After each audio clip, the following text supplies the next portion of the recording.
Good evening. I would like to call to order the school committee meeting of March 8th, 2022. I would take a motion to open the meeting. Moved by Ellen. Second. Second by Amanda. All in favor? Aye. Aye. Stand for the Pledge of Allegiance, please. I pledge allegiance to the flag of the United States of America and to the republic for which it stands, one nation, under God, indivisible, with liberty and justice for all. Moment of silence. Thank you.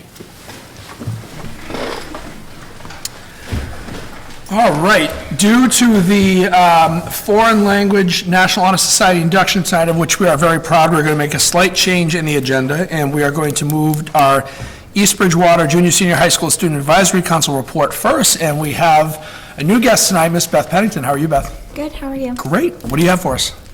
So Mr. Clemens met with town stakeholders to plan graduation. WLHS induction is tonight. The girls' second round of the tournament is also tonight. And then the senior jazz band participated in the MAJE festival tonight. And the homecoming dance is this Friday for grades 9 through 12. Admin and guidance has been meeting to go over scheduling for next year for courses for the 9th through 11th grade. Starting tomorrow, there is going to be a week-long period for students and families to put in their course requests. Thursday night, evening of jazz will happen at this school. March Madness is next week from the 14th to the 18th, and Mr. EBHS is next Friday, the 18th. All Shook Up, the drama show is putting it on. It's on the 25th of March, and then EBCAM is having a fundraiser to pie Mr. Clements in the face during March Madness week. And the Viking Mascot is also back, and there is a mascot naming contest. Excellent. And that's all I have. Tell us more about this pie contest. So do all of you get to pie him, or just the one who contributes the most? I'm pretty sure it's just the one who, contributes the most. Can school committee members enter? I guess so. If you want, you could. Excellent. Sounds like there's a lot going on. How was the first week back with kids unmasking? Did people feel good about it? Was it a positive vibe? I think it was pretty positive. Everyone liked seeing everyone's smiling face, and it was just good. Excellent. It was a good change. Excellent. It was good. Glad to hear. Thank you for joining us tonight. Thank you. And you're already in, so congratulations, but good luck tonight. Thank you. All right. So our next item will be the presentation of proposed fiscal year 2023 school department budget. So what we've planned tonight is John is going to roll the presentation on the Google Slides. We'll try to condense it a little bit, but everything is on the slides. You'll see that go through. If anyone at home would like to come in and get the budget, they can come to my office, which is here at the Junior Senior High School Superintendent's office. Come in. They can get one of these. John Shea is available for any questions. If you'd like to call the office and set up an appointment to sit with John and go over the budget, you may do so, or sit with me and go over the budget, you may do so. We've done this in the past. We've had a few individuals like to come in and sit with us. Last couple of years, we've always gone down to the senior center and sat with folks and talked to people. They're just starting, I think, bring people back into the senior center, so I really haven't been down there. But I do go out, and if anybody would like to come in and meet with us, they can certainly do so. We've had a budget subcommittee, a few meetings prior to this. We had one this evening before we went to go over this. But the worksheets that John works off are, for someone who doesn't look at them all the time, it's a lot of work. It's a lot of redundancy as you're looking at it.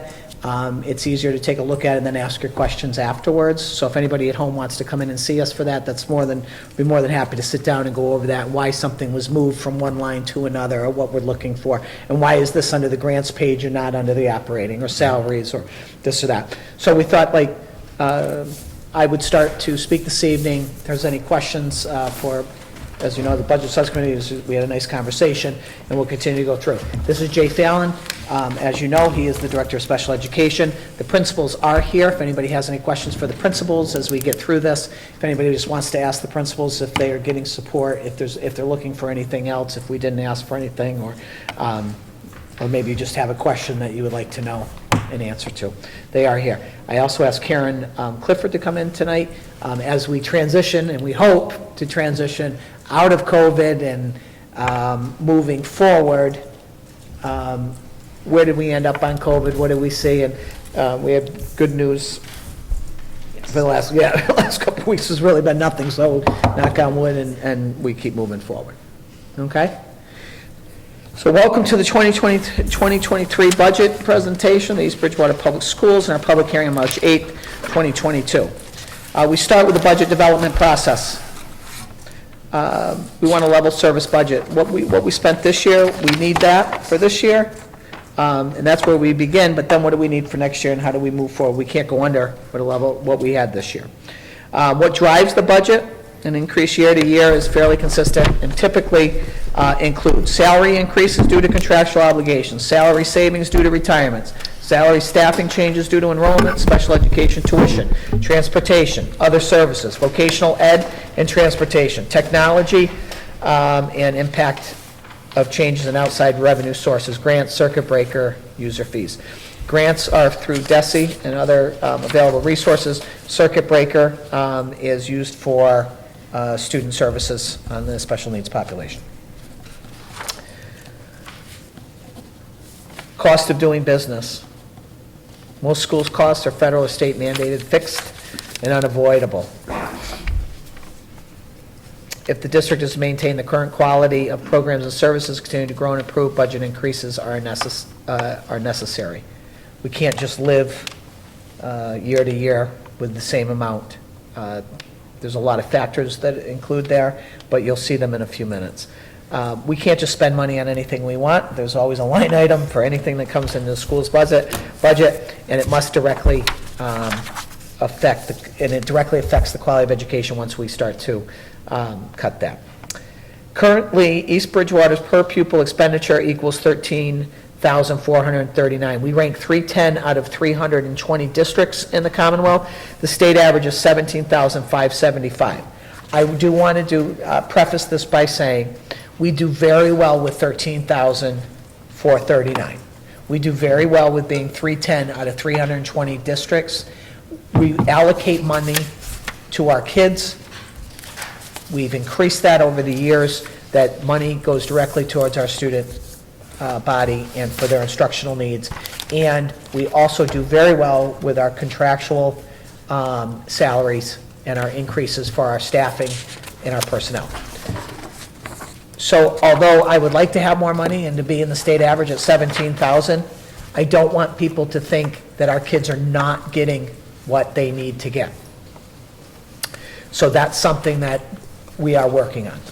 And that we'll always work on and continue to push and continue to work with the town to allocate more funding. Additional factors impacting the 2023 budget: increase in hospitalization, increase in low-income students, increase in homeless and foster care students, increase in students with English as a second language, increase in students with emotional impairment, disability with an IEP, and inflation. COVID has pushed us. It will continue to push us. People have lost their jobs, have lost their means, and their own security in their homes, and that will increase the number of low-income students, and will increase and will have an impact on the free and reduced lunch numbers. As they go up, that's the formula that DESE uses. On page 5, where are we today and where will we be tomorrow? Today we have a $21,979,000 budget. We're asking the town, along with the Chapter 70 funding that we received, for $23,407,473. That is an increase of $1.4 million. We're receiving in Chapter 70 right now. It's got to go through a couple more, the House and the Reps. They're going to give us $12,199,950, which is an increase of 1.14 to 815,000. It's a big increase.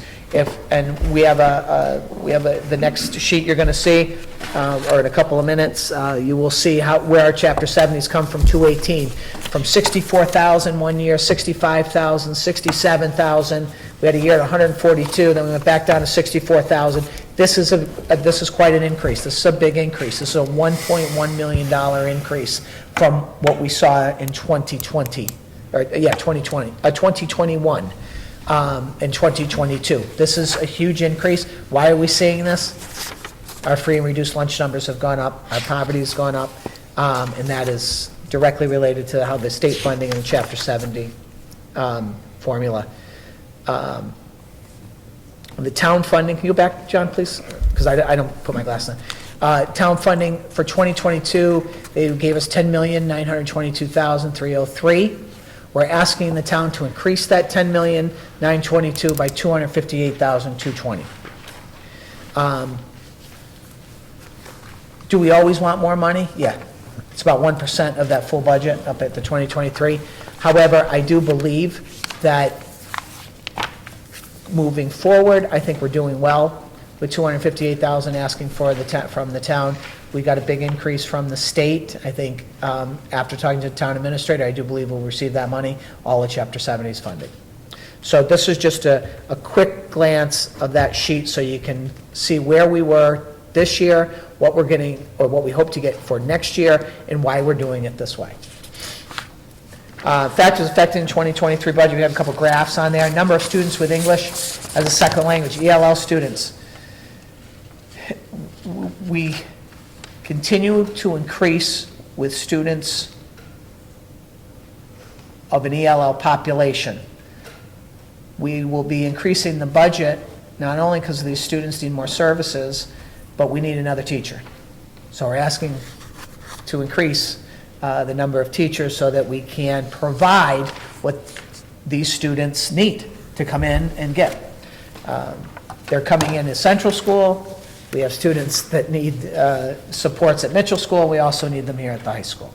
And we're talking about students who have no English language. So we will see this, we will see the increase, and that's one of the increases that are affecting the budget. The number of students with emotional impairment, disability on the IEPs, I'll let Jay Fallon jump in on that one. So one of the things that we've all seen coming out of COVID is that there's been an increase in social emotional needs. Anxiety, depression have been on the upswing. I think one of the things that we see coming into IEPs and kids with services is that it's been an increase in diagnosis, it's been an increase on their IEPs, and that requires sometimes the additional staff in there, looking at an additional school adjustment counselor, a BCBA in the district as well to help with some of the behavior challenges and needs that we're also seeing. So we're seeing an increase in students who are eligible because of learning gaps and time away, and some burgeoning disabilities that were probably there prior to closure.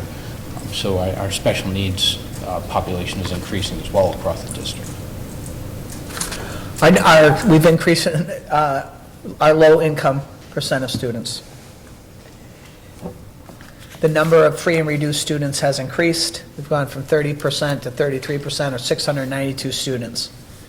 If you think about how many students we have at Central School, 692 students are more than the number of students that we have at Central School. So we have as many students at Central School and a few more that are low-income students here in the town of East Bridgewater, which sometimes I think we as the town of East Bridgewater and in the school district and in the community, we sometimes don't recognize that. We need to recognize that because what comes with that is students in need, and we know, and data will tell us, that students from low income will need more assistance in education as time progresses. They will need more resources that we may have to offer here at the schools, that we may have to contract out for, need to get support services. That is a factor affecting the budget. Number of homeless and foster care students. I can't tell you how many kids that we have had this year in homeless situations or DCF situations where kids are being removed from the home and having to go to foster care. When a child is moved to foster care, if they are in the town of East Bridgewater, they are in our school system. If the child is moved to a foster care, we still are obliged to that student. Most of the time, DCF and the state and DESE and the school district that is providing the education wants to keep that student so that we don't interrupt their learning, because everything else in their life is interrupted. We have a few homeless students right now. We are transporting a family for 1 hour and a half to and 1 hour and a half home. That's a long time to be in traffic and in a car, but these students want to stay with us at this time. So we're going to do the best that we can to keep them. We also have another one that's an hour in and an hour home. And these are homeless shelters, homeless places that the state is involved with us. They are involved with these parents. And unfortunately, this drives the cost because we're paying for transportation, or we're paying for transportation regardless whether we get a van, we ask another district to pick our student up on their bus, and those things we have done before, or we offer the family, the mother or the father or the caretaker of the child or the grandparents of the child, we will give them a check reimbursement, was it 58 cents, 58.5 cents a mile right now. They have they use, I don't know, Waze or Maps to figure out the distance, and we pay that fee. Now, And just to be clear, yes, we are obligated to provide Yes. these children with transportation Yes. as long as they choose to attend our schools. yes. And they don't move the child, so a child could be going to, move all the way to Boston, and, And as long as they're deemed homeless. yes, as long as they're deemed homeless. Right. And in cases of, if it was a DCF situation and it was even in foster care, or they've moved the mother around. We had a parent last year that was moved around for herself and her children's safety, but we wanted to keep the students here. Because once we get our hands on the student, we can hold on to them and get them services. Once we lose our hand on the student or the family, we can lose that student, and that student will take a while to come back around to find that student. You can lose them. I don't mean just lose them. I mean, they could get up and move to Florida and we wouldn't know.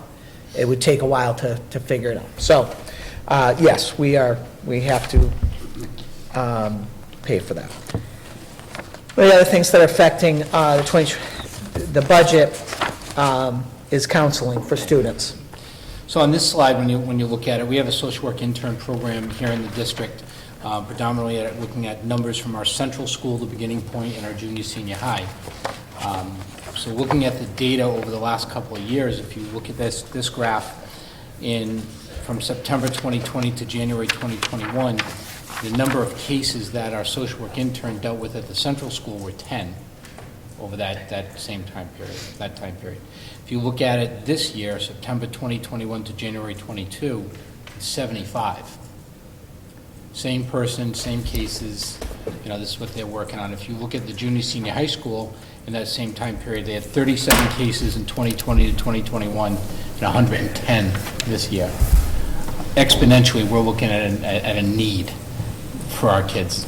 I think in some cases it's identified by our staff, as we're all a little bit more cognizant of it, and we've had some PD and some training around social emotional learning, and I think that way we're making the referral, and in some cases I think it's the kids who are coming to us and just saying, I have a need. So we're going to really support those students going that way as well. And this, these interns that we receive from North River Collaborative, we pay a consulting fee to have them come in. We also here in the district have adjustment counselors, have school psychologists, have behavior specialists, have guidance. It's not enough. It's all hands on deck all the time. And we're seeing more and more students come through needing hospitalization, needing someone to talk to.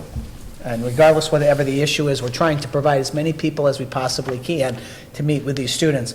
And this is outside of and we can get the data on what did the guidance counselors see, what did the school psychologist see, what did the adjustment counselor at the high school see, what did the adjustment counselor at the Mitchell school see, what did the school psychologist, Kate has a different animal down there, like, it's all hands on deck. The school psychologist, yes, is mainly testing, but also provides services and provides counseling, along with the adjustment counselors, along with guidance, along with everybody. So it's,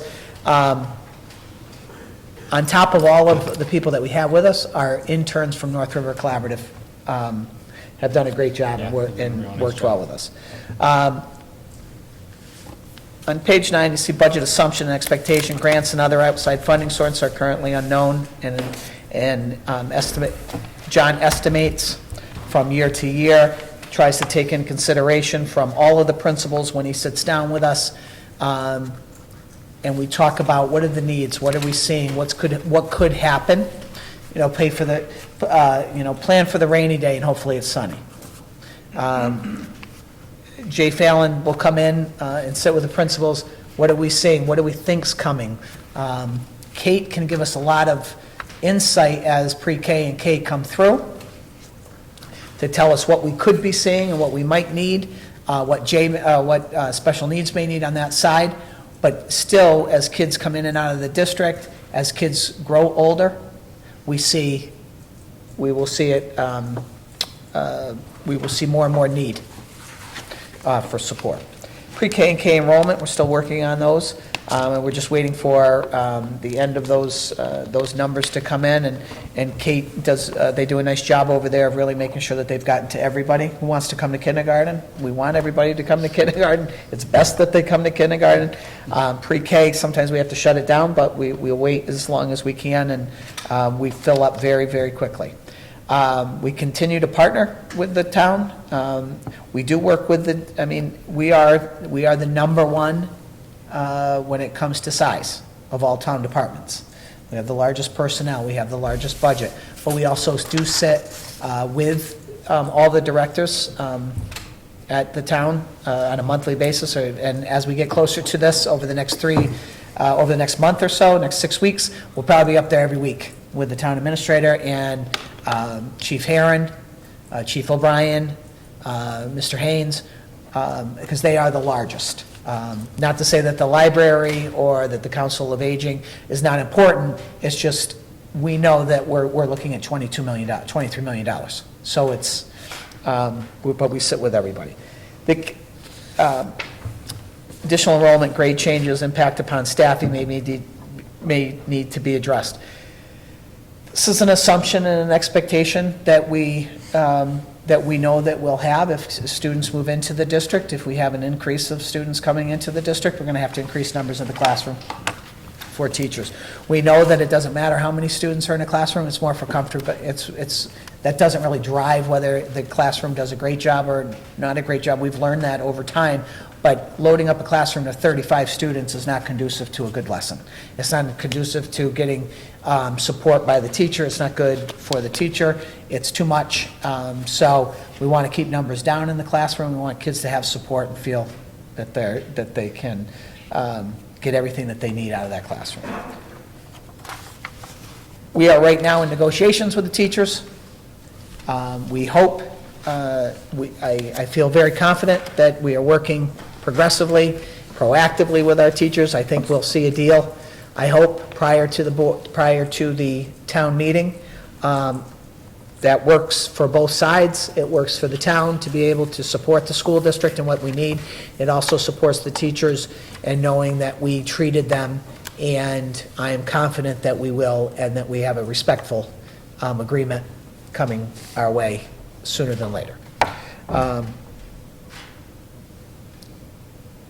And this last piece, ultimately, if the residents want a top-tier system, it needs to be funded accordingly and commensurate with expectations and demands on the community, of the community.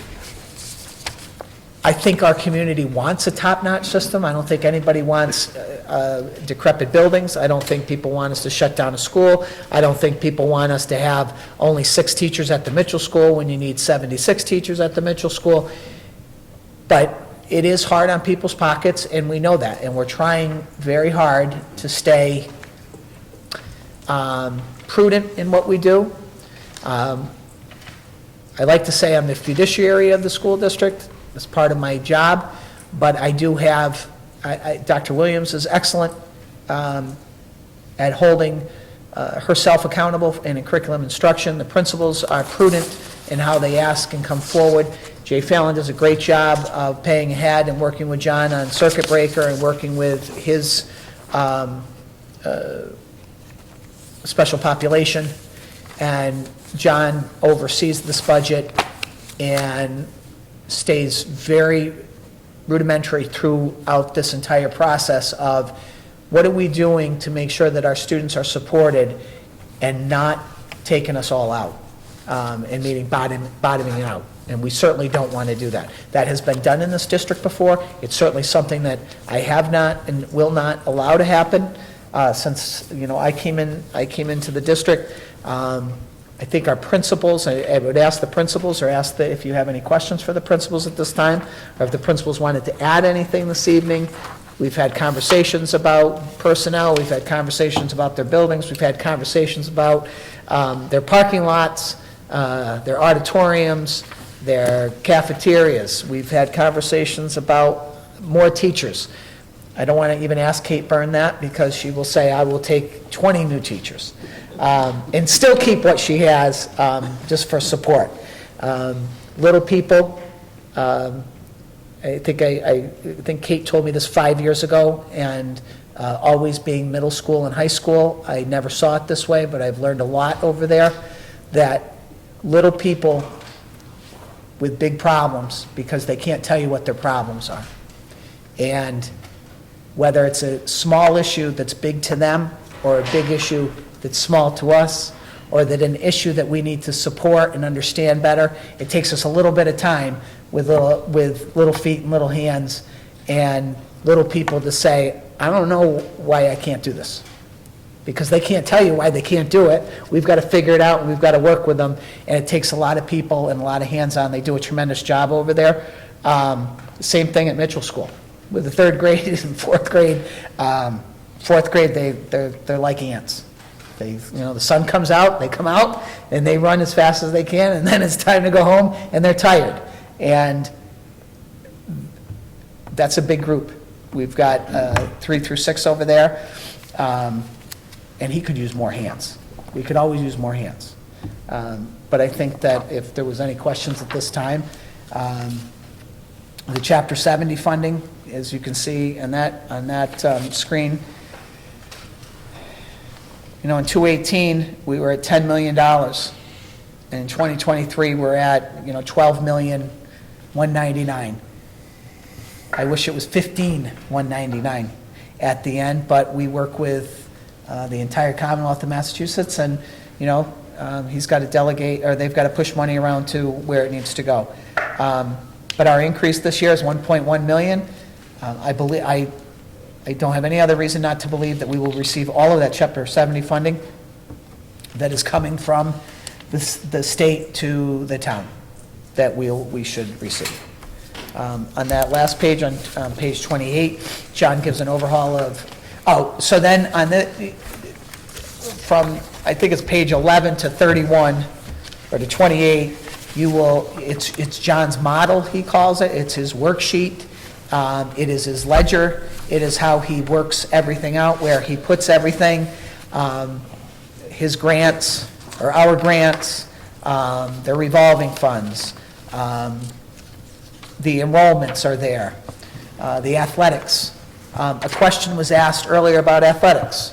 Why does it look like we're paying more for buses, and why, what's happening? Well, when you have more kids with free and reduced lunches, they don't pay for sports, they don't pay for drama or the band, being in the music department. I will say this to that, and I've said this since I began, and I said it to the budget subcommittee. I'm hoping that the school committee believes in this, and I hope that we can start working for this. We're a public school.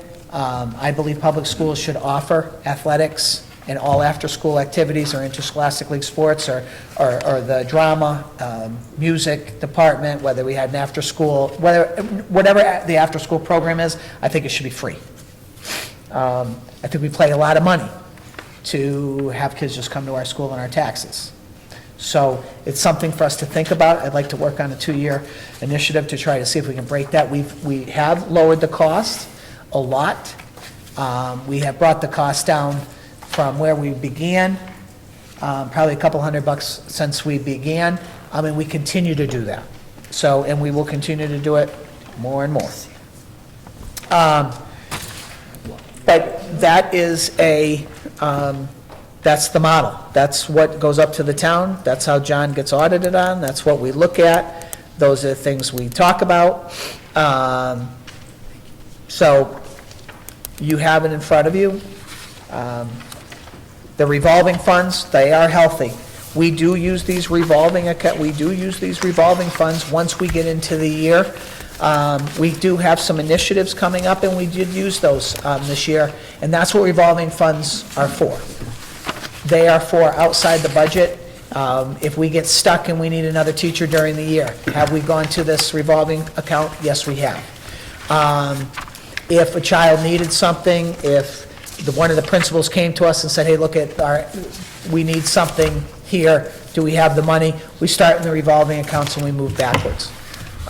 So the revolving accounts are very healthy, and even our school lunch, I mean, for getting free lunches over the last, this is year 3? Year 2? 2? 2.5. Yeah, that's. For what? Yeah, 'cause free lunch. This is the end of our second full year of it. Second full year, but it's like 2.5, right? Because Yep. March 13th went, and Right. we Right. gave box lunches.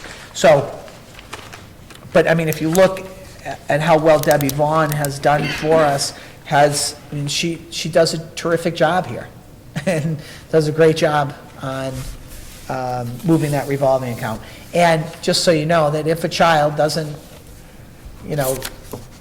sometimes they don't fill out the paperwork in time. We'll figure that child out, and that's where that money is used for. New initiatives that we have coming down and that we'd like to see be funded at some point, or to be help funded, or to offer scholarships as we move forward, is we have the Acceleration Academies. They worked out terrifically this year. We got the grant from DESE, and these are for our grades 3 through 12. The kids came in, had a great job. They did a terrific job. The teachers were paid well. It was a grant. They paid more than we offer, for, like if we were doing a summer program, but it was from the grant, and DESE told us how much we were paying our teachers. They were here. We had a lot of kids.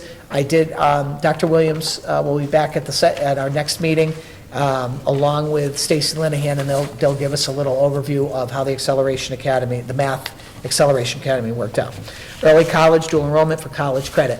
Karen Clifford will oversee that as we will move out of COVID, I hope.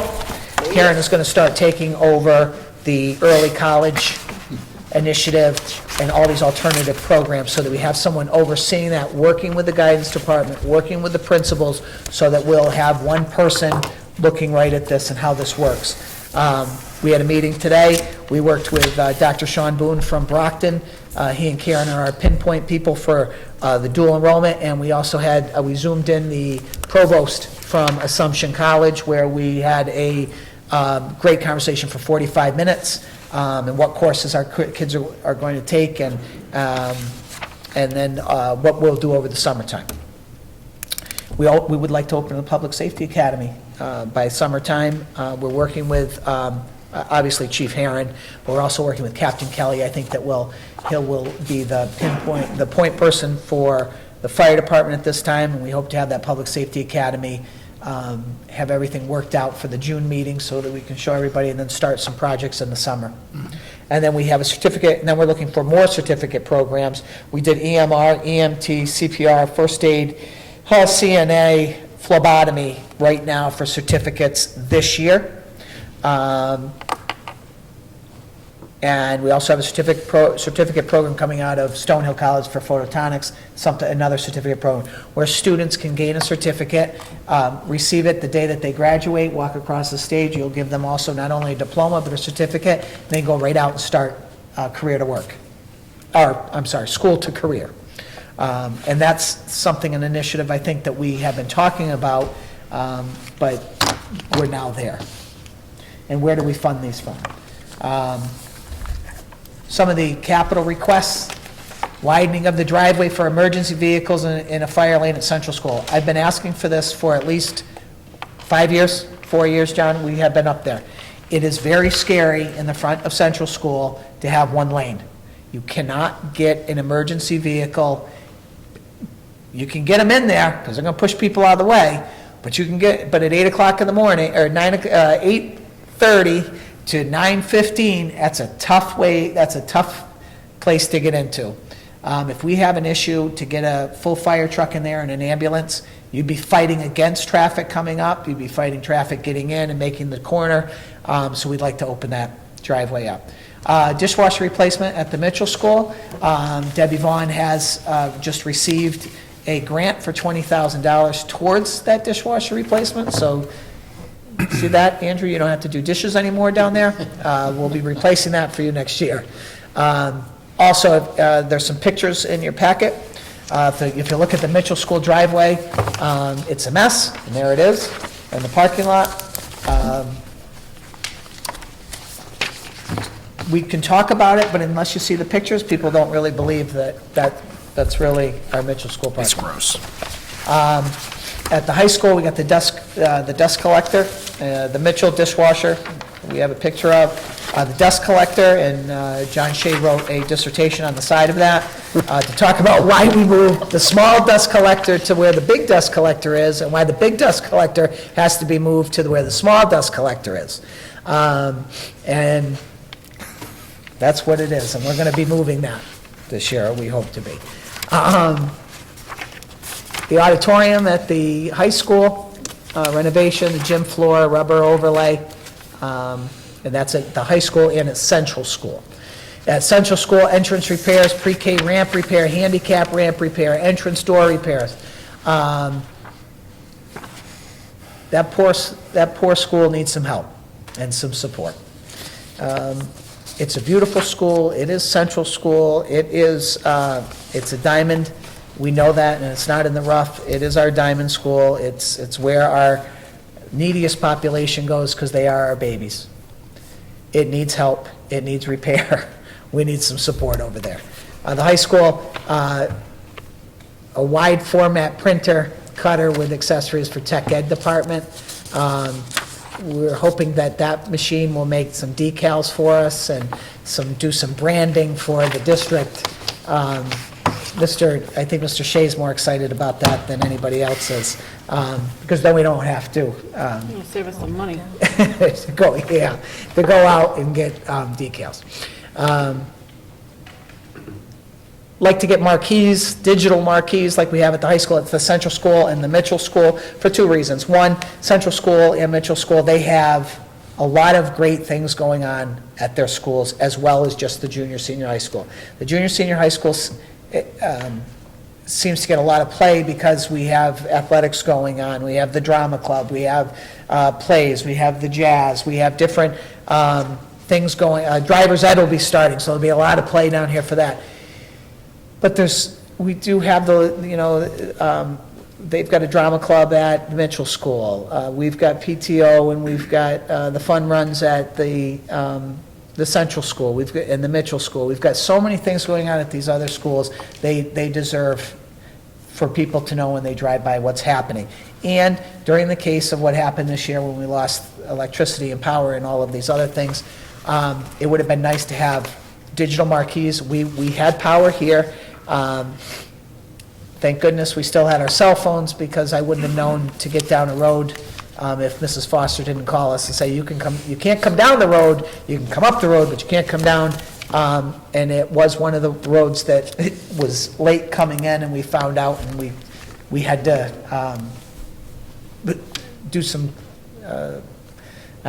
creative thinking on how to get those kids on a bus. But it'd be nice to have that so you know what's happening. Access control system, that's your fob system. And the doors, it's antiquated, it needs to be updated or new. We'd like to buy a passenger van. Our passenger van has no brakes, I don't know. Okay, he got it fixed. Doesn't have brakes, then they got it fixed, then it's ripped, then the window doesn't go down on the hot days, but then it won't go up on the cold days. The heat works in the summer, but the air conditioning works in the winter. We need a new passenger van when we send these kids someplace. Last week, they wanted to use the passenger van. John went out to start the passenger van doesn't work, so then he had to call somebody to get him a ride, then they couldn't give him a ride, then we called somebody else, they got him a ride, so then, as you can tell, we like a new passenger van. 2 snow throwers, a couple of big snow throwers. The DPW does come, does work with us, does help us. It's not enough because they still have all the streets, they still have all the things they need to do. They do open us up, they do get us moving in the morning, but if we had these two bigger snow blowers, it would help us out a lot. The POS system, the cafeteria system, how the kids put their numbers in, their ID numbers in the cafeteria. We're looking for that, and auditorium lighting dimmer, so that we can have lots of shows at the Mitchell School. And that's what we're asking for from the capital. Hopefully, there is an ARPA funding that will be coming. I think it's about $4 million that will be coming from, to go into the ARPA fund. I had reached out to a former school committee member, I did ask if they would join the ARPA committee, because we can't be on the ARPA Right. committee. John and I can be bystanders at the meeting, we'll still contribute to the meeting, we'll still be part of the meeting, however, we can't be on it. I know that we had asked, I think Amanda, you put in for it. I volunteered, yeah. Yeah, volunteered, and I don't think they'll let us, and I think that Tim had even asked, so hopefully, we'll be able to move and work with the town on the ARPA. Southeastern Regional can increase their tuitions, which they will, and they have, and we have kids that will go there because we do not have those programs here at the school. And that's one of the reasons we are offering more on our end. When do they make that decision? This should be coming up with us. They'll present, well, we have some. When do the students make that? No, when does Southeastern make their decision about tuition? It's already They have. calculated. It's a calculation done by the state. Oh, all right, But it still goes up every year. all right. I could have sworn there was a vote that we had. No, that's, Yeah. all Goes to right, selectmen. Yeah, so he'll come in with his budget, right, and he'll come to each of the towns that they work with. Right. And present their budget, okay, but that's based on a formula from the state. Right. I didn't know that, all right. and they can still drive it, if they open up another program and there's Sure. something that we don't offer. Health insurance, pensions, and others, we don't have, the health, the GIC that we are in. I do know that there has been conversation by the town and by us to sit down and look at this as the GIC, still the program that we should be in here in the town of East Bridgewater. We look at other districts that still have or stayed with, I think one of the programs that we Mayflower had stayed with in the surrounding district, they're a quarter of the cost. So we're looking into that, and I know the town is looking into that. That's just something that we have to work with. Our transportation, we had a 5-year contract with Lucini. We're at $947,000, almost $948,000 this year.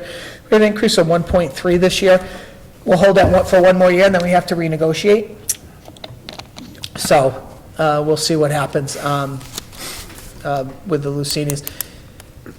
The school facilities budget, there's a lot of work to be done always in the schools and on the schools. You'll be taking a vote this evening, and the school committee will have to talk about the SOI that we put in on renovations for the central school. We talked about this about a year and a half ago, then we put in, then DESI called me, MSBA called us over the summertime and just said, we're putting you in the queue, we're taking you out of the queue because you have a roof project going on right now, but we're not taking you off we'll put you back in. They did not have their meetings like they usually do in the fall. So they held everybody off till this January. We're now, but they've asked us to resubmit. The only way we can resubmit is to have a new vote to resubmit. This acceleration program, or the MSB, the funding project that we're in, on the facilities budget, Central School needs a lot of renovations. My hopes is that once we get there and we go meet with MSBA, we'll ask for them to come down and to do a feasibility study. Allow them, they've already been here now for the last 5 years for the boiler. They came in the first year, they do the feasibility, then they say, yes, the building should take the new boiler. Then they come back the following year, we said we need a new roof. They come back in, yes, the building can handle a new roof, we'll do it. Because sometimes they'll say, no, the building's not worth it, you need to go out for a building project. We are at that point where we're going to need to do some overhaul.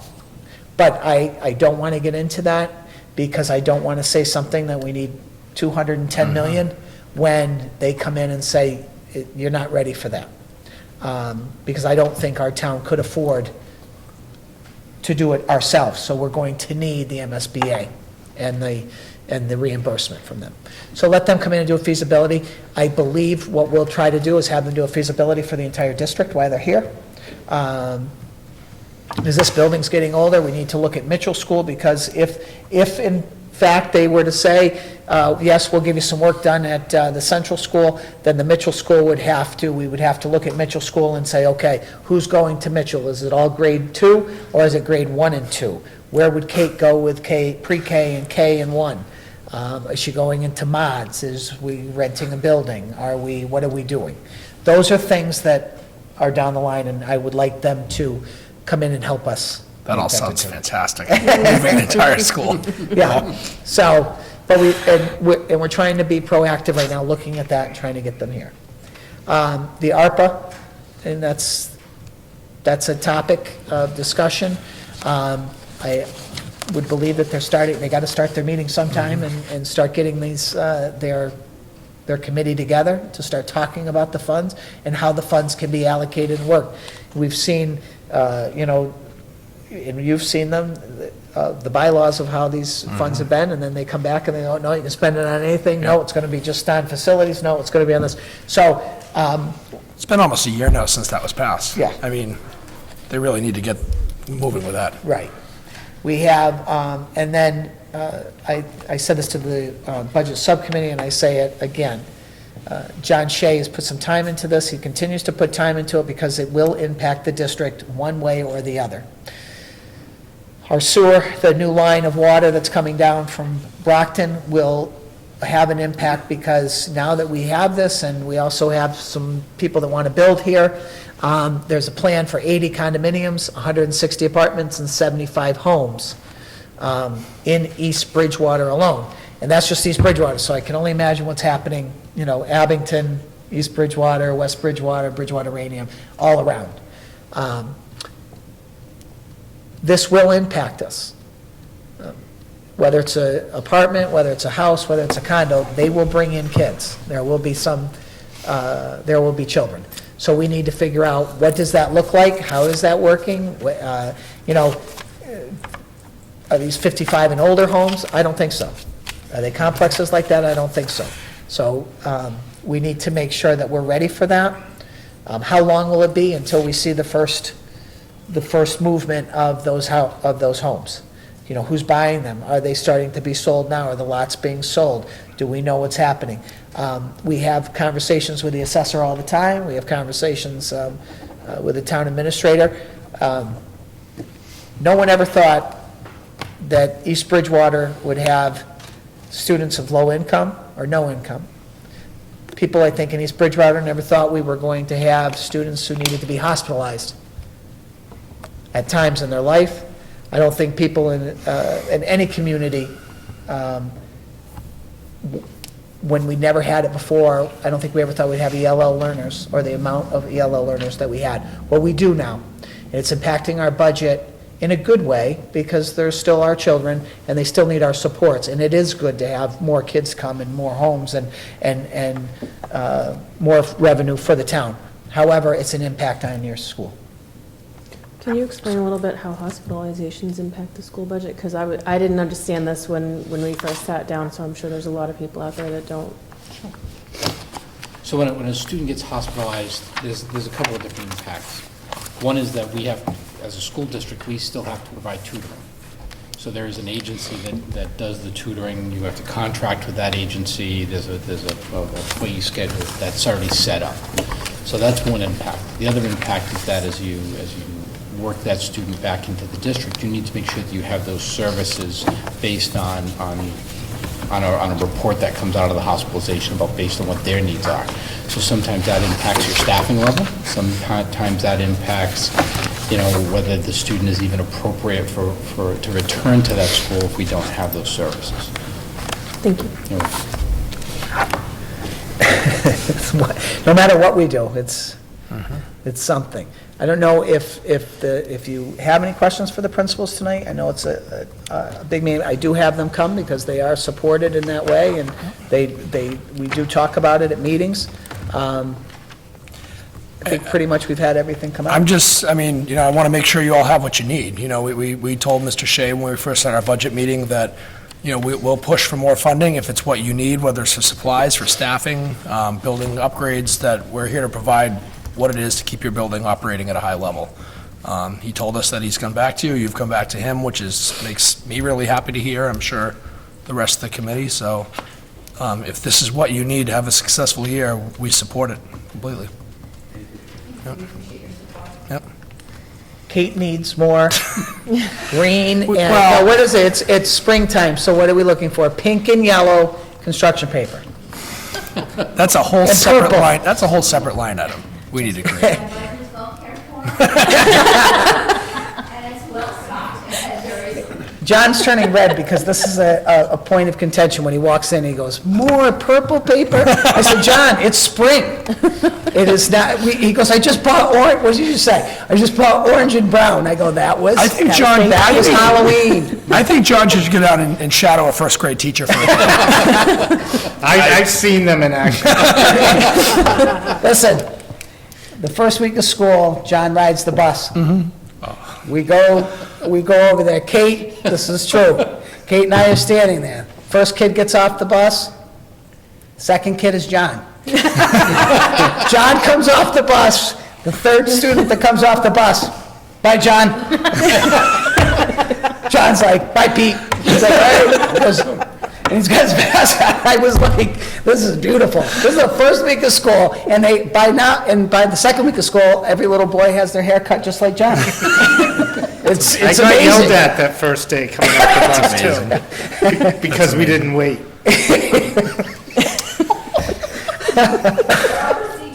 I didn't know that. John got in trouble.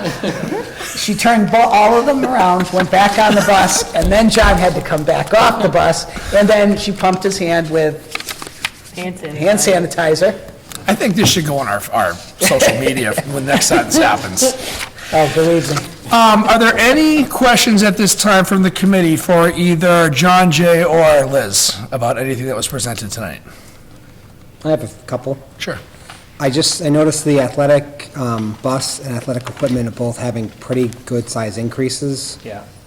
Is there, just wanted to know the reason So, behind that. busing is paid out of the operational account, which you're looking at there, and also the revolving account. Because our free and reduced students have gone up so much, there's less families that are able to pay for user fees. Our user fees are decreasing in our revolving account, which is paying a lot of busing. I can't pay it on the revolving account. I need to move it to the operational account. So that would kind of go against your idea to eliminate that. And I'd like that idea to eliminate it. It's going to cost. It is going to cost, and that's why, but we would put that in the operational budget and come back and say, instead of $258,000, we need $358,000 from the town in the next 2 years, so that we can pay for our students to compete to play a sport, or to be in the band, or to, go to these, or to be in a drama. Yeah, it does cost money. No, and I know Yeah. growing up, I never knew what it cost to pay sports. I just didn't think it cost anything, and now all of a sudden, like, as a parent, I'm paying $200 for my kid to play a sport. I know. So I'd be happy to see that removed, I just want to make sure it was covered. The other thing I had was, there were requests for 2 snow throwers. Why only 2, not 3, or, because it's 3 schools, I didn't know what that was based on. So, these are pretty, I don't want to say heavy-duty, but heavy-duty snow blowers. They have a snow blower attachment, and in the back, they also have a salt spreader. They go for $17,000 apiece. We're looking at one for Mitchell and one for a combination of the high school. Oh, yeah, because they connect. Same And the campus. central school. As far as snow blowers, we have a really large sidewalk snow blower that's John Deere that does a lot. But what we found this year, especially with salting and moving snow off the sidewalks, it's a very manual process. And we've had 6 or 7 slips and falls this year. Yeah. With people getting hurt. Thank God they've been minor injuries, but you have one major injury, you're looking at a huge settlement. So I think these 2 machines, actually, they do a lot of work. No, I wasn't against the machines at all. I think they're necessary, I just didn't know why there was only 2. I Yeah, didn't think about one is the same connecting schools. campus. Yeah. And because the time difference, you can get this building done, and even if they had to go back, once we get the students in, they can go back out. Sure, yeah. But once they open us up and get us ready, get the students in, then You don't need they like head this right time. over to Central School. And there's the tractors are out there. We still have a tractor that a couple of the custodians have certificates to use and have permits or whatever they're called, or their licenses to use. Hoisting license. Hoisting license to use. And my last question was, what year is this current passenger van we have that is decrepit? 2009. Okay. Yeah, that's old. That's all. Yeah. They don't, vans like that, I've owned vans for a while, they don't last. You get like 5 years out of them, and then, so we're overdue. Scott, I caught the same thing about the bus things, and you're right, it's odd to look at, but it's not so much that the cost went up, but our ability to pay for it through another avenue is She had decreased. kind of mentioned that a little Yeah. bit in the beginning. I just wanted to kind of Sure. clarify myself, and I'm sure people at home, Sure. when they watch this, will have the same questions, so. And John, sorry, one last one. Is the budget presented the ideal budget, or the budget you think would be approved? Like, is this asking for everything you think the kids need in all the schools to get a great educational experience? I and- believe so. Okay. Because I always kind of feel like the kids, they come here, they start here. If they have a positive experience, they'll stay in town, pay taxes here, raise their families here. If they have a bad experience, they're gone, and then we're losing the kids. So we had a budget subcommittee meeting before this meeting tonight, and the first question I asked the superintendent and John was, does this meet your needs? Do you need more? And the response was, no, this meets everything we need for next year. So, I mean, I think there's always room for more money. Sure. And for more people and for more supports. I think with the $1 million that we received from Chapter 70 this year and the support from the town, this would be the year to get a lot of those things, and we've got the the ARPA committee, and we have the capital. We can get some of these things done. We also have negotiations going on. If we can get through those and then get the next, couple of years where we have some plans, whether it's the renovation of the central school, whether it's getting rid of costs for, do we lessen it by 30% next year for the extracurricular activities, and then the following year another 30%. So it takes us 3.5 years to get us to where kids don't pay for sports anymore. We'll pay for the buses, we'll pay for this, but kids, they don't need to do this, And what is the plan for that? I think it's always nice to get more money. I think coming out of COVID right now, I think we're doing the responsible thing of using what we have. We are engaged with the town administrator. We've been meeting with him regularly on negotiations and on this budget. He's been right with us. He's been very supportive of us. I can't imagine, we're meeting with FinCom next week. I think we're going to be sort of torn. The principals will be at a strategic planning meeting with the community, and we'll be putting that out tomorrow with Dr. Williams, and I'll be at FinCom with you and John. But this is how it works, and our strategic plan is going to drive the budget, and there's always other things that you want to add. But we stayed very pinpointed on that strategic plan, and hopefully it drives this budget, and we can always add to the strategic plan as we move forward. So. Any other And I questions? think if you look at the line items that we're increasing this year, we're increasing science, we're increasing art, we're increasing tech ed, we're trying to Music. give the teachers more things that they can use to make the classes more interesting. STEM. I mean, I think at the high school, we have 2 brand-new computer labs, and the teachers that are in there are doing great things. And then, which allowed us to move and create a new computer lab at the Mitchell School, which I think, I mean, I've seen it on Facebook, the things that they're doing down there.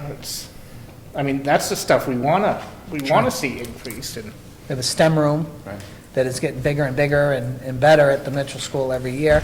We hope to get some drones over the next couple of years for these computer classes here. There are things that are coming, but we also wanted to make sure that we had literature. And that was a huge push in the last couple of years, make sure that we had books. Because there are students that still want to be liberal arts and still want to be attorneys. And then there are kids that want to use tech and want to be a techie. And then there are some people, some students that want to go into fire, go into police academy, go into being a teacher. I'd like to see us really work on a robust teaching program over the next few years, because we're losing that, so. Any other questions? So we will vote on this at our next meeting, correct, to approve? So we're asking you for the budget to be approved at $23,407,473. So we'll vote on that at our next meeting. Can I ask one last quick question? Page 21, which is the salary outlays, there's a note for A, under other salary, an increase of 1.5 FTE positions. I just want to make sure that this, significant variances, these behavioral specialists, is that what's covered under Yes. other? I want to make sure, okay. It's an ELL. Yep. ELL teacher. no, I Where? think she's talking about the other category. Okay. Yeah. So what I'm showing is there's a variance there of 241,000. Yep. Of that 241,000, I've listed 6 or 7 items, which make up 167,000 of that. Gotcha, okay. I just wanted to explain. And then the rest of it is just, all right, I got you. I thought you were talking about something else. So, we had a new position FY '22 with a behavior specialist here at the high school. We needed another person. We had a behavior specialist at the Mitchell School who's going to be obtaining a BCBA, was getting a master's degree. We spoke the year before. Once she does that, we'll try to get them on that teacher scale.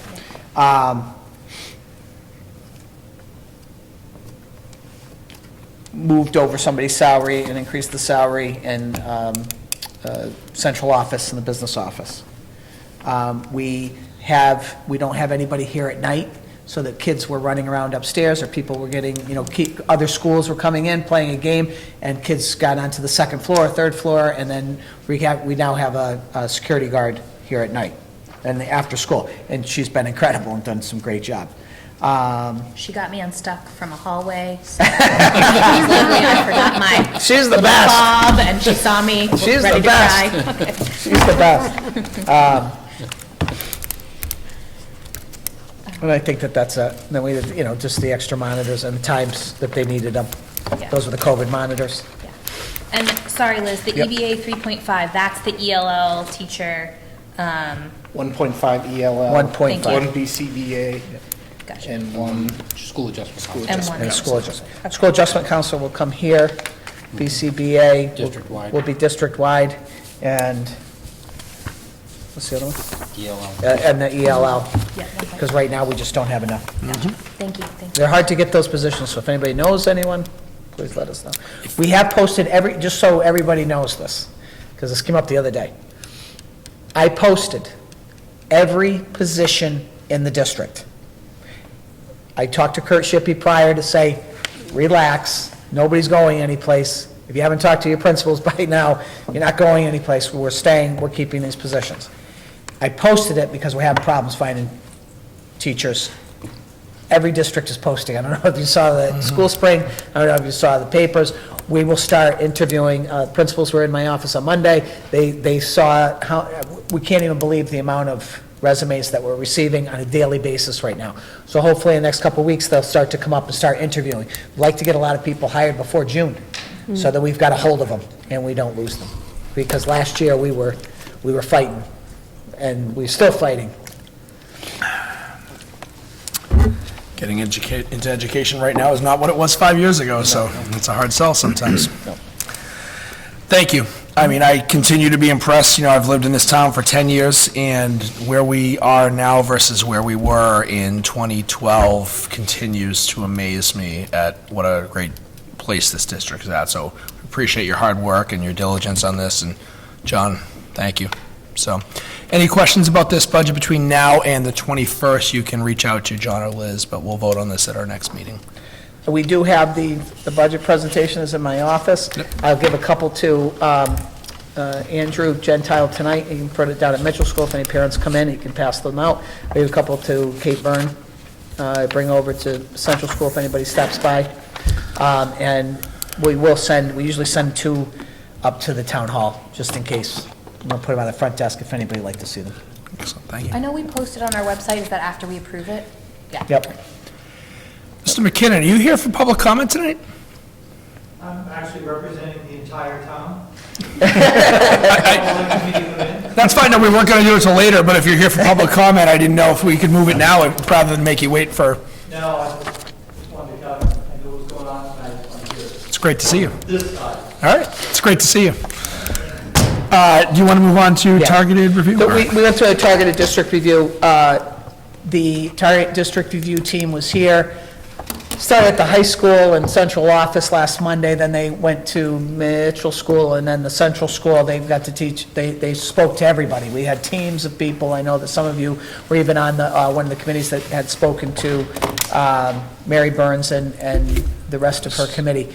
Mary did, I just want to let you know that Mary reached out today. She said that the visit went very well. They're still putting the review together. It should be, it's usually 30 to 45 days until we receive a report. Again, this report comes out, it's really just to strengthen what we do well and strengthen what we're not doing well. If they find some gaps in what we're doing, they'll let us know what the gaps are. We can improve on them.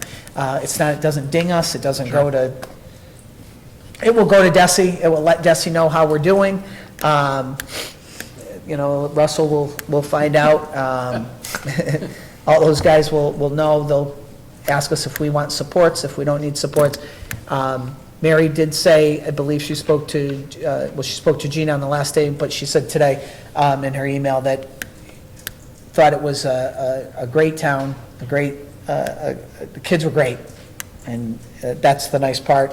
She said the staff gave her good information, the principals were right on. Like Andrew Gentile said the other day, it was going slow at the beginning, and then they didn't even have enough time to finish because the conversation went so well with Kate and Andrew speaking with her on the elementary side of things. And then she enjoyed her conversation with the special population. Thought, what we're doing and what we're trying to get to. We know that there'll be some areas that we need to work on, but Great. confident. Can we get a copy of that report when it? Yeah, once it comes excellent. right, I think it comes to you. I would love to hear their thoughts on how we can support the district more. Yeah. It's always nice to have an yeah. outside voice. But, Gina and I spoke about it. I think we'll probably have our $5 bet as we usually do, and I said, these are the things I think they're going to see. Some holes.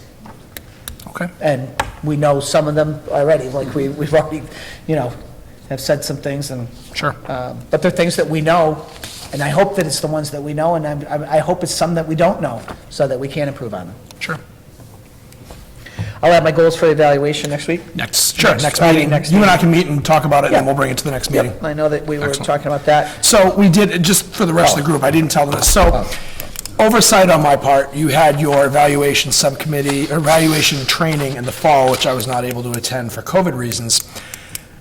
I guess in my head, I thought that goals were voted on that night, which looking back on it, obviously they weren't. Here we are in March now, we have not approved the superintendent's goals, which we need to do that as part of her evaluation. So she's working on that, she has them almost ready to go anyway. We're going to bring them to the next meeting to vote on for her evaluation for the end of this year, but that is my fault, not Liz's, that we haven't brought that forward yet, so, sorry. It's all right. COVID, I just wanted to, I think that, yeah, I think that's what you're Yeah. going to get. Just, All gone? Oh. I think the nice part is I have to tell 2 weeks, we've only Yep. had 4 cases. right. Half of them have been positive. All right, I think those test kits are working. all right.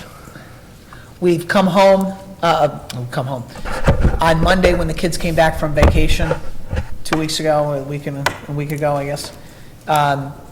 It was sort of 60-40 in the district. 60% did not have masks on, 40 still did. By Wednesday of that week at the high school, it was, I would say, 99 to 2%, or 98 to 2%. At Mitchell School, same 60-40. I was over there, I don't see too many masks. Central School, same thing. I think it started off like that first day, 60-40. Yep. Throughout the district, as the week progressed, a lot of students were taking them off. We still have a few of our teachers wearing them, but not, I don't think, if I talked to the principals on Monday, and I did, I think they would tell you, and some people that they thought might still be in a mask are not in a mask anymore. I think people enjoy it. I think people are seeing them out, the faces and the smiles, and you see the giggling, which I saw more of in the last week and a half. And attendance, I did look this up. I had Amy Stevens and Barbara take a look at it over the last couple of weeks. The attendance was even better. If you look at the attendance at Central School and Mitchell School, all the way through, and even the high school, was better.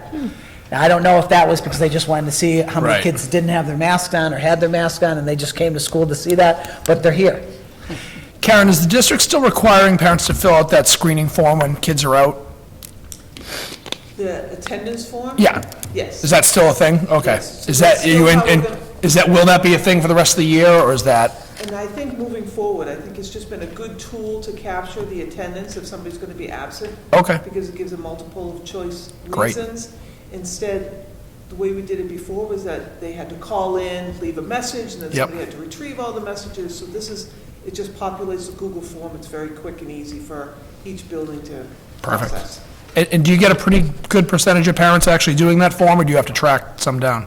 No, I think they all do it, Okay, great. yeah. We'll just remove the COVID won't be Right. the primary, Right. what we're looking at. Okay. Anything else for the targeted review, or is that? No, I made sure that she just put that target review Okay. in, and then the goals and Yep. and COVID. Okay. I don't think Great. anything else. I think the principals are all Do set. do we want to let the principals go and see Yep, their I was families? just so making we sure can, that if they wanted, if you needed them, they would be here. Thank you for all you've been doing this year. I know firsthand what a year it's been, and I'm sure you're all tired and looking forward to June, but thank you for everything you've done for our kids this year. Thank you for all the support. Yep. We appreciate it. Excellent. Thank you. And then the SOI. Yeah, I'm going to So get I to don't know, that. that was just part of Yep, that. I'm going to get to that when we do Yep. action items. So we have a revision to our animals and school policy as a first reading. Ellen, I looked this over. Is there anything of note just for the committee to know as they read through it? We're obviously not going to vote tonight, but I don't think so. You think so, Amanda? No, this was reviewed by Liz Paris, an attorney at Nick Dominella's office. Yep. We looked at, she reviewed everything, and then the subcommittee members looked at West Bridgewater and Ashland's policies. Was there anything, I mean, it took you a little while. Was there anything that was tricky about it, or? Well, you'll see there's a lot of red. I did notice a lot of red. It was just trying to find a day to meet and then trying to wait for the attorney to get back to us. Gotcha, okay. Yeah. Everything's like hurry up and wait. So there's nothing unusual in here, it's just that, okay. No, I think some of the policies that we saw were very prescriptive. Yep. And I think we tried to strike a balance between what really is policy and what is procedure, what Gotcha. gives the district the, I don't know, enough vagueness for us to make the decision that is correct for the given situation. Perfect. Yeah. And so we will vote on that on the March 21st meeting as well. And then, Ellen, you said there are going to be, you have another policy that's going to come before There's us. going to be multiple policies, but Yes. they're only tweaks. And Okay. they're not, like, it's not verbiage, it's just referring to Mass General Law, like at the bottom. It's going to be Yep. very simple. Yep. Like, there's no change to the actual policies. Okay. And then there's other one I haven't had a chance to look at. And then the only other thing is, and we don't need to have a policy subcommittee meeting, but we need to, again, revise that mask policy we voted on to remove the bus federal order item, which we didn't need to do that for the meeting, but just for housekeeping purposes. So I'll contact Barbara about just putting a draft in for us to vote that removes that line about school buses. Yes. Okay. All right, so moving on to action items. So I would take a motion to approve the minutes from the school committee meeting of February 1st, 2022, and February 15th, 2022. So moved. Moved by Ellen? Second. Second by Amanda. Now, was there a revision to the minutes from the first, or did we decide that that was the accurate, the way it was written? So it was, There was a revision? Okay. Amanda, did you look at the revision? Yeah, Okay. yes. I That's didn't, great. I didn't think of it until just now, so, all right. Thank you. All right. All in favor? Aye. Aye, thank you. Take a motion to approve accounts payable warrant 35 SV dated 2/23/2022 and 37 SV dated 3/9/2022. So moved. Moved by Ellen? Second. Second by Amanda, all in favor? Aye. Take a motion to approve payroll warrant 36 PS dated 3/2/2022. So moved. Moved by Ellen? Second. Second by Amanda, all in favor? Aye. Aye. And lastly, is the statement of interest statement, so I'm going to read this statement, and then I will take a motion to approve said statement. Having convened in an open meeting on March 8th, 2022, prior to the SOI submission closing date, the School Committee of East Bridgewater, in accordance with its charter, bylaws, and ordinances, has voted to authorize the superintendent to submit to the Massachusetts School Building Authority the statement of interest form dated April 1st, 2022, for the Central School, located at 107 Central Street in East Bridgewater, Massachusetts, which describes and explains the following deficiencies and the priority categories for which an application may be submitted to the Massachusetts School Building Authority in the future for a major renovation and an addition to Central Elementary School. And hereby further specifically acknowledges that by submitting this statement of interest form, the Massachusetts School Building Authority in no way guarantees the acceptance or the approval of an application, the awarding of a grant, or any other funding commitment from the Massachusetts School Building Authority, or commits the East Bridgewater School District to filing an application for funding with the Massachusetts School Building Authority. I take a motion to approve that statement. So moved. Moved by Ellen. Second. Second by Amanda. You all understand what I just read. We're voting for major renovations application for the central school. All in favor? Aye. Aye, thank you. And anything else for the good of the committee? no, I'm just going to say that if we can adjourn, I think we have National Honor Society for the world languages. And we've got a great basketball game going. Absolutely. I take a motion to adjourn the meeting. So moved. Moved by Ellen. Second. Second by Amanda. All in favor? Aye. Have a good night, everyone.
you.